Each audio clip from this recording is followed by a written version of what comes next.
آج جس سلسلے میں ہم بات کریں گے وہ تھائرائڈ گلینڈ ہے. تھائرائڈ جس کو اردو میں گلہڑ بھی کہتے ہیں، اور یہ گلے کے سامنے کی طرف یہ غدود ہے جو سوج جاتا ہے، جس کی انلارجمنٹ جب ہو جاتی ہے اس کو انگریزی میں گوائٹر اور اردو میں گلہڑ کہتے ہیں. تو جب یہ جو گلینڈ ہے یہ بیسیکلی ایک اینڈوکرائن گلینڈ کہلاتا ہے، یعنی جس میں غدود کی جو سیکریشن ہے وہ ہارمون کہلاتی ہے جو ڈائریکٹلی بلڈ کے اندر جاتی ہے، جس کو ہم تھائروکسین کہتے ہیں اس کی سیکریشن کو. جب یہ غدود بڑا ہو جاتا ہے تو اس کو گلہڑ کہتے ہیں یا گوائٹر کہتے ہیں. اس کے بڑھنے کی مختلف وجوہات ہیں. ان وجوہات میں عام طور پر آیوڈین ڈیفیشنسی ایک بڑی وجہ ہے جو ہمارے ملک میں بڑی کامن ہے، اور اس کی وجہ سے اس کو ہم اینڈیمک گوائٹر کہتے ہیں، یعنی وہ صرف آیوڈین کی ڈیفیشنسی کی وجہ سے بڑھ جاتا ہے. لیکن بعض بیماریاں بھی اس میں ہو سکتی ہیں. بعض بیماریوں میں تھائرائڈسین کی اوور پروڈکشن یا انڈر پروڈکشن بھی ہو سکتی ہے. یعنی زیادہ مقدار میں تھائروکسین بنے اس کو ہم ہائپر تھائرائڈزم کہتے ہیں، اور اگر کم مقدار میں بنے تو اس کو ہم ہائپو تھائرائڈزم کہتے ہیں. زیادہ مقدار میں بڑھے تو مریض کو بہت زیادہ گرمی لگتی ہے، اس کو پسینے آتے ہیں، اس کا وزن کم ہونے لگتا ہے، حالانکہ اس کی بھوک بڑھ جاتی ہے.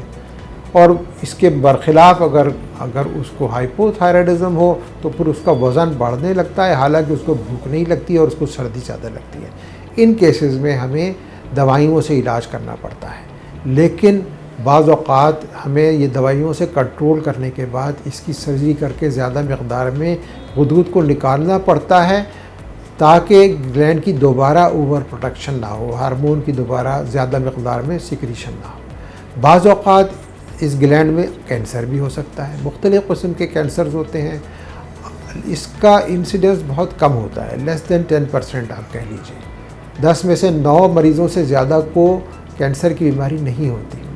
لیکن کینسر کی تشخیص کرنا پھر بھی ضروری ہوتا ہے. ایک تو ہم اوور پروڈکشن اور انڈر پروڈکشن، جیسے میں نے کہا کہ مریض کو زیادہ مقدار میں تھائروکسین بن رہی ہے یا کم مقدار میں، اس کے لیے ہم لیبارٹری ٹیسٹ کراتے ہیں جس کو T3 T4 اور TSH کہتے ہیں.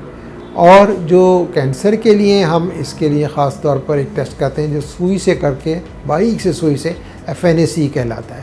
اس کے علاوہ ہم مریض کا الٹرا ساؤنڈ بھی کر سکتے ہیں، اس سے ہمیں آئیڈیا ہو جاتا ہے.